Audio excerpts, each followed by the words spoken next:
Olá, pessoal, tudo bem?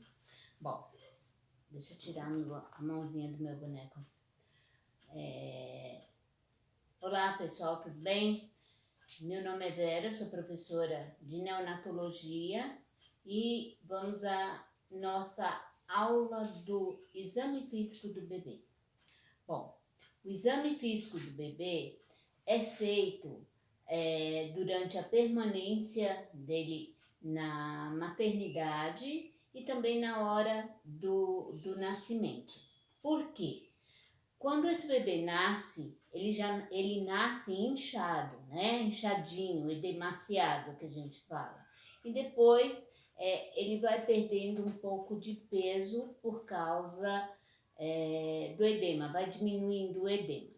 Bom, para se fazer o exame físico do bebê, nós precisamos estar em um lugar tranquilo, com temperatura adequada, né? Porque ele não pode ficar muito exposto a temperaturas baixas. Então, nós precisamos ter um local adequado para fazer o exame físico do bebê. Bom, o exame físico do bebê, ele tem que ser numa sequência céfalo-podálico, ou seja, começando da cabeça até os pés, tá? Bom, o objetivo do exame físico é detectar presença de malformações congênitas, presença de sinais de infecções e distúrbios metabólicos, detectar defeitos decorrentes de intercorrência gestacional e do trabalho do parto, efeitos decorrentes de uso de analgésico na gestação e avaliar a adaptação da vida intrauterina para extrauterina. O bebê ele precisa ter um tempo para ele se adaptar, tá? Muitas vezes o bebezinho ele nasce com uma pequena dispneia, né? Então ele está com uma dificuldade para respirar. Neste momento, a enfermagem precisa estar atento, a equipe médica precisa estar atento, porque esse bebê ele pode sim ter uma respiração normal ou evoluir aí para uma insuficiência respiratória. Bom, o que nós precisamos avaliar no bebezinho? Nós precisamos avaliar a postura do bebê, a termo principalmente, ele sempre vai estar com os bracinhos flexionados, as pernas flexionadas. Por quê? Porque ele está acostumado com a vida intrauterina. Como eu falei, ele está numa fase de adaptação e a gente precisa ter paciência com esse bebezinho. Outra coisa que nós precisamos avaliar é a coloração da pele desse bebê. O bebezinho, quando ele é de cor negra, de pais negros, ele não nasce negro. Ele nasce com uma pele mais avermelhada.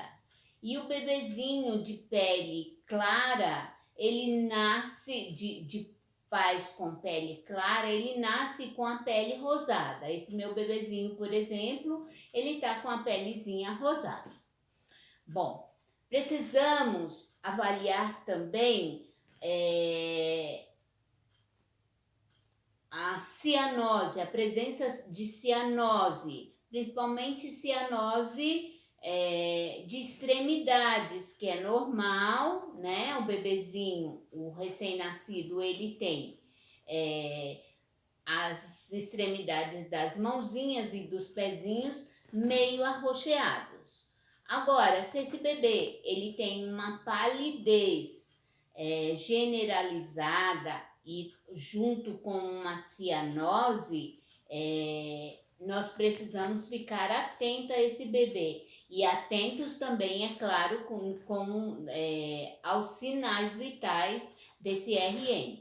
Bom, a respiração do RN é de 30 a 50 movimentos respiratórios por minuto e os batimentos cardíacos é de 120 a 160. Então, esse é um parâmetro normal. Então, se um bebê ele estiver com um batimento cardíaco, por exemplo, de 80, isso é um batimento baixo. Então, a equipe multiprofissional, ou seja, médico, enfermagem, precisa estar atento a esse bebê, porque ele pode ter aí uma complicação logo ao nascer e ter que ser até entubado. Bom,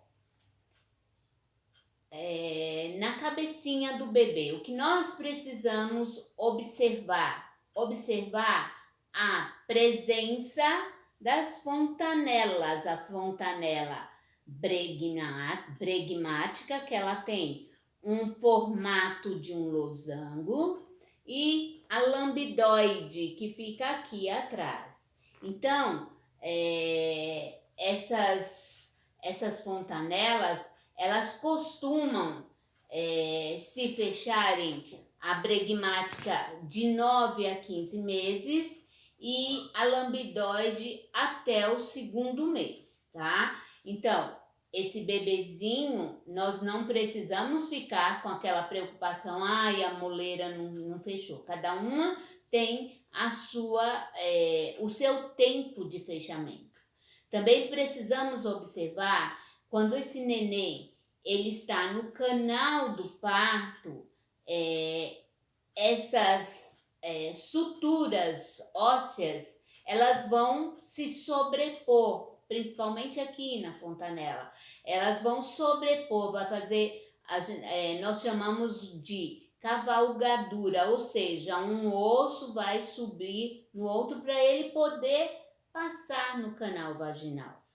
E depois esse ossinho ele vai, é claro, ele vai voltar ao normal, tá?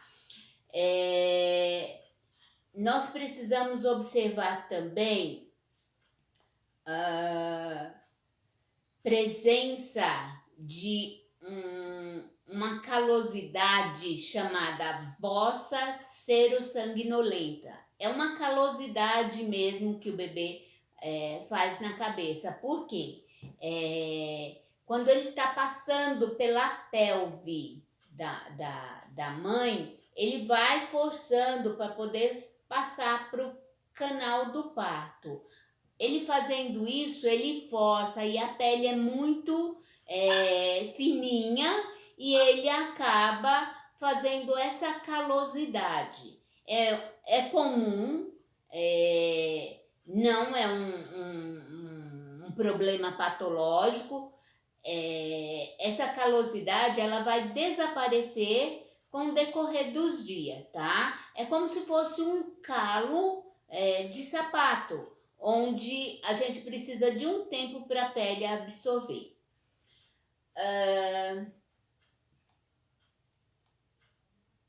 Nós precisamos observar os olhos desse bebê. A hemorragia conjuntiva é muito comum também por causa dessa pressão no canal do parto, mas com os dias também vai desaparecer. O bebezinho, ele tem um estrabismo. Por que ele tem esse estrabismo? Porque ele não tem o controle do globo ocular, tá? Então, com o passar dos dias, ele vai acostumando com a vida extrauterina e ele vai ter o controle do globo ocular. Nós também observamos o nariz, se há deformidades, se há lesões, e também existe, como é que chama?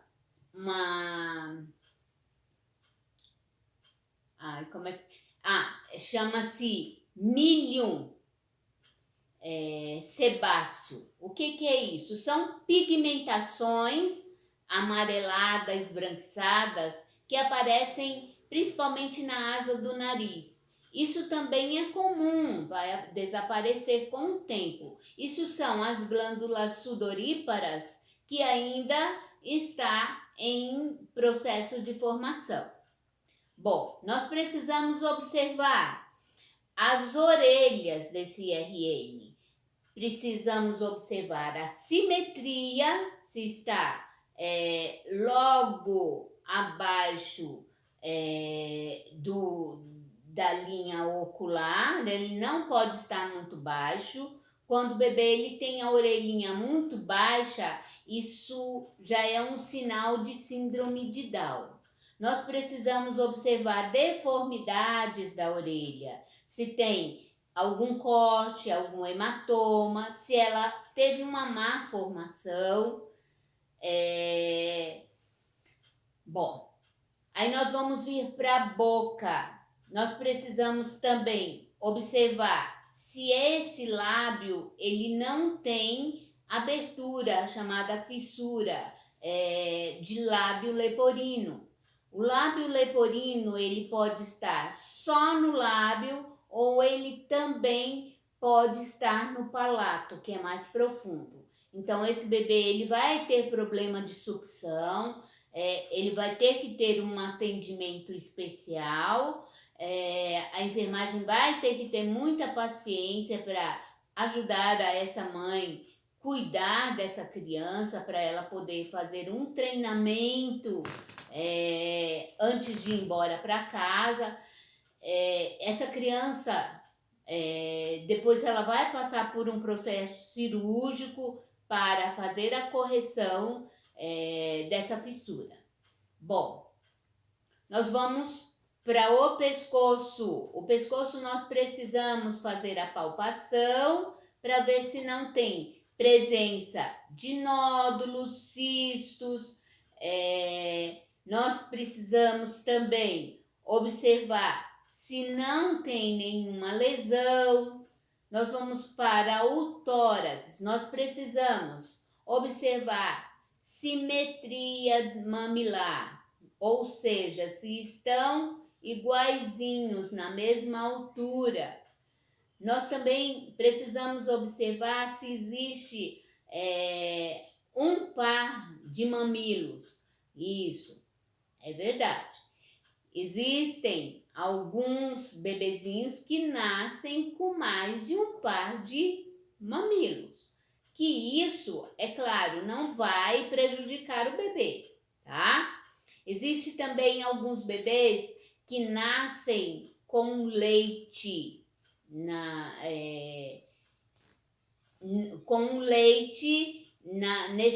nesse mamilo. Bom, o que nós precisamos fazer diante disso? Não podemos espremer, não podemos fazer compressa, não podemos usar bombinha de sucção. O que é isso, então? Isso é excesso de hormônio da mãe que foi passado para a criança. Então, com o passar dos dias, esse leite ele vai desaparecer. Nós precisamos também observar se não tem fraturas de vértebras, principalmente na região da clavícula, que é onde ele força mais. Aí nós vamos para o abdômen, precisamos observar presença de hematomas, de abaulamento, se está muito inchado esse abdômen. Existe uma má deformação chamada gastroquise, onde o bebê ele nasce com a evisceração. O que é isso? As vísceras para fora do abdômen. Então esse bebê ele vai sobreviver, ele vai sobreviver. Porém, ele vai passar por alguns processos cirúrgicos para fazer essa correção. Nós precisamos observar a respiração, que a respiração do bebê, ela é abdominal.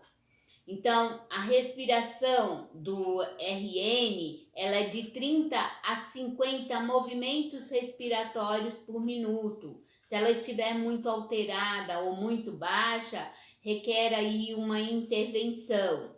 Junto com a respiração, se ele tem um ataque cardíaco ou se ele tem uma bradicardia. Então, nós precisamos observar isso. Nós precisamos observar também o cordão umbilical, o coto do cordão umbilical, ó. Eu tenho aqui o cordão umbilical, ele é formado de um material gelatinoso e tem uma veia e duas artérias, onde se o bebê ele nascer com essa diferença, ele pode nascer, por exemplo, com uma artéria e uma veia. Isso é sinal de síndrome. A síndrome de Down, a síndrome de Edwards. A síndrome de Down, ela não vai ter tanta consequência. Essa criança ela vai crescer, ela vai ter uma vida normal. Porém, a de Edward é uma síndrome mais grave, em que esse bebezinho ele vai ter uma insuficiência respiratória e ele não tem muito tempo de vida. Bom, aí nós vamos descer para a genitália. Nós vamos observar no menino a presença da bolsa escrotal. Se dentro dessa bolsa escrotal tem os dois testículos, às vezes o testículo do RN ele ainda está lá na parte da região inguinal, que com o tempo ele vai descer, e se não descer para a bolsa escrotal, ele acaba aí fazendo um processo cirúrgico. Mas isso aí vai ser com um crescimento lá para 4 ou 5 anos. Nós precisamos observar também a presença de fimose. A fimose, ela é fisiológica no RN, ou seja, é natural do bebê, é com o crescimento, através de exercícios, em que vai haver o descolamento dessa pelezinha em volta da glande. Bom, nas meninas, nós precisamos observar presença de secreção, presença de sangue. Às vezes ela nasce com um sangramento, deformidade também. Nós temos aí que é muito raro, mas tem o hermafrodita que nasce com os dois sexos. Às vezes é um menino, porém ele tem útero, ele tem ovário, isso é uma malformação. Bom, nós precisamos também observar a presença de ânus. Professora, ânus, mas ele nasce com ânus. Bom, por alguma deformidade, algumas crianças não nascem com ânus. Bom, na hora do parto, a família, o médico, ele está preocupado em quê? Em saber se o bebê ele tem uma boa adaptação extrauterina, saber que esse bebê ele está respirando bem, ele está se movimentando bem, né? Mas nós não vamos observar isso. Só que o bebezinho, em pouco tempo de vida, meia hora de vida, 1 hora no máximo, ele vai apresentar evacuação. Então, a enfermagem principalmente é a primeira a perceber que esse bebê não tem ânus. porque ele está com um abaulamento, né? Ele está com um abdômen bem globoso e ele não evacuou. Opa, peraí, vamos olhar. E aí ele não tem a abertura, não. Então ele precisa passar aí por um processo cirúrgico, tá? Bom, os membros inferiores, a gente precisa observar se estão assimétricos, se estão do mesmo tamanho ou se tem uma perninha mais curta que a outra. Nós precisamos observar a presença dos 5 dedos, ou se esse bebê não tem 5 dedos, ele tem 6, chama-se polidactilia, ou se ele não tem ausência de algum dedo. Nós precisamos também observar para ver se ele não é torto, se ele não é virado para dentro. Tudo isso a gente precisa estar observando. Em relação também à coluna vertebral do bebê, nós precisamos fazer o exame. Então eu vou posicionar o meu bebezinho.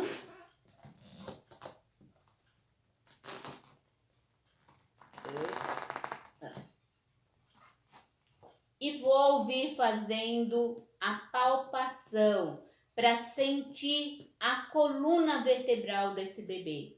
Porque muitas vezes o bebê também ele tem uma deformidade na coluna vertebral. Então, às vezes ele nasce com uma má formação no fechamento da coluna vertebral. Isso se chama espinha bífida, tá? Em alguns casos ainda, essa espinha bífida, ela é mais grave. Ela já vai ter um outro nome chamado só um minuto, esqueci o nome.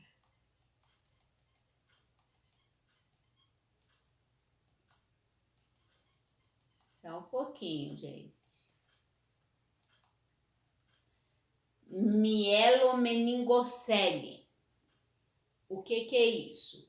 É uma espinha bífida, mas em um estado mais avançado, mais grave, onde tem a exteriorização. Então, ele tem aquela calosidade aqui na espinha. É mais grave. Esse bebê ele vai passar por várias cirurgias e, com muita sorte, ele vai andar, mas com muita sorte, tá? Então, o exame físico do bebê é isso. Depois disso, nós vamos fazer as medidas antropométricas do nosso bebê. O nosso bebezinho, ele, como eu falei para vocês no começo, ele perde peso, ele tem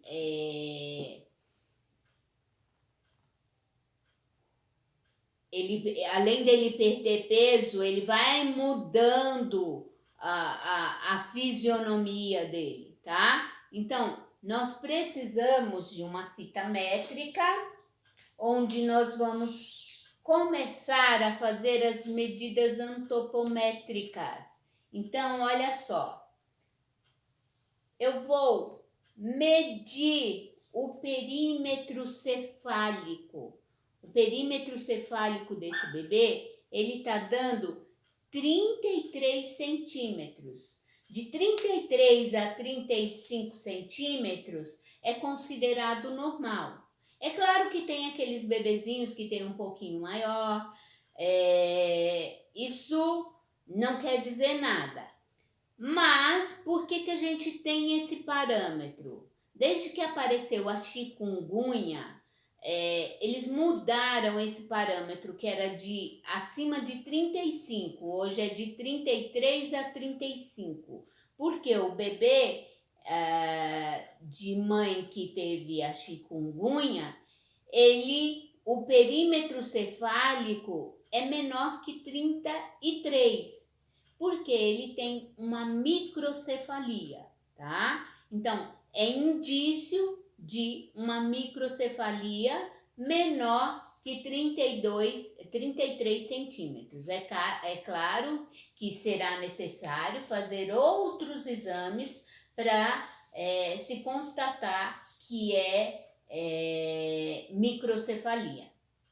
Bom, nós vamos também fazer a mensuração do perímetro torácico. Então, nós vamos passar a fita métrica até esse meu bebezinho aqui, ele tá dando 32 centímetros. De 30 a 33 centímetros é considerado normal. E aí nós vamos para a região abdominal. Esse meu bonequinho aqui, ele tá dando 30 centímetros. Está um pouquinho baixo, levando em consideração que é um boneco, não é um bebê, né? Bom, aí eu vou pegar o meu bebezinho, vou levar até a balança. Essa é a minha balancinha. Deixa eu posicionar aqui para vocês. Vou forrar a minha balança e vou pegar o meu bebê despido, tá? Vou colocar aqui. Esse meu bebezinho, ele tá dando 3 quilos e 90 gramas.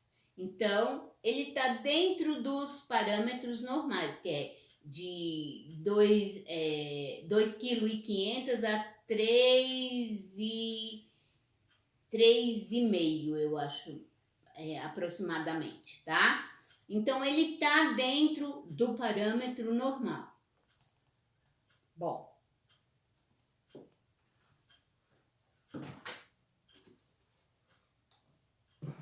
vou pegar também a régua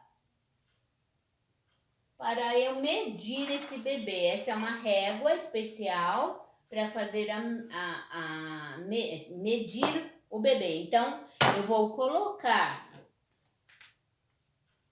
a régua, vou posicionar o bebê com as pernas bem esticadinhas, vou segurar as perninhas dele, sendo que, sabendo que o nosso bebezinho, ele sempre tem aquela posição fetal, então a gente precisa dar uma forçadinha, tá? Então, ó, tá encostadinho na cabeça, eu venho e encosto no pezinho.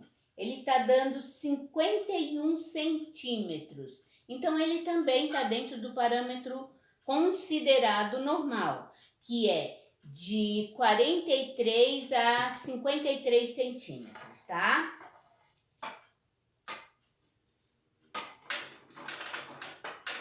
Também, alguns bebês nascem maior que isso, mas isso vem da genética. Às vezes ele herdou do pai, às vezes nem herdou do pai, o pai e a mãe são pequenos, mas os avós, ou o vô ou a avó eram maiores. Então ele acaba trazendo na genética. Bom, em relação à coloração do bebê, que eu havia falado antes, o bebezinho, até 24 horas, ele acaba apresentando uma pigmentação da pele, uma coloração da pele diferente. Ele vai ficando mais pálido, ele já não está mais rosado e ele começa a apresentar a pele amarelada.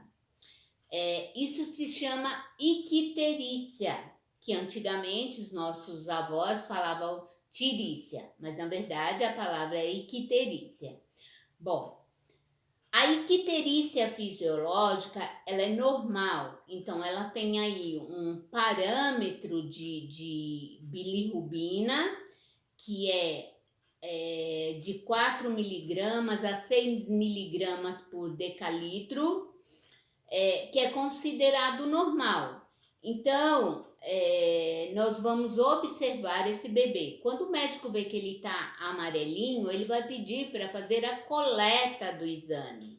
E nós vamos coletar esse exame.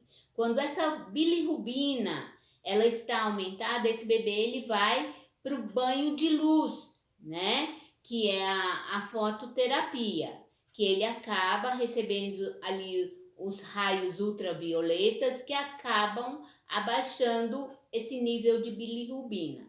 Então, essa icterícia fisiológica, por que acontece? Porque o fígado do bebê, ele ainda não está conseguindo processar a bilirrubina, que era feito pelo fígado da mãe, né? Então, ele tinha o cordão umbilical, que a mãe, o fígado da mãe fazia todo esse processo e mandava o sangue todo limpinho para o bebê. Agora ele está numa vida extrauterina, então ele tem uma fase de adaptação. E às vezes o fígado, ele não consegue processar essa bilirrubina. Então ele dá essa coloração amarelada na pele do bebê. Bom, alguns bebês eles nascem com deformidade de fígado. Então, esse bebê, a bilirrubina dele vai ser muito aumentada. Então, o médico ele vai ter que entrar em ação bem rápido, onde ele vai fazer uma troca desse sangue do bebê. É um procedimento em que é utilizada uma máquina específica, não é de hemodiálise, onde vai fazer a troca desse sangue para o bebê receber um sangue limpo, tá? Porque esse bebê, ele corre risco de vida. Então, ele pode ter problemas neurológico e ele pode também morrer.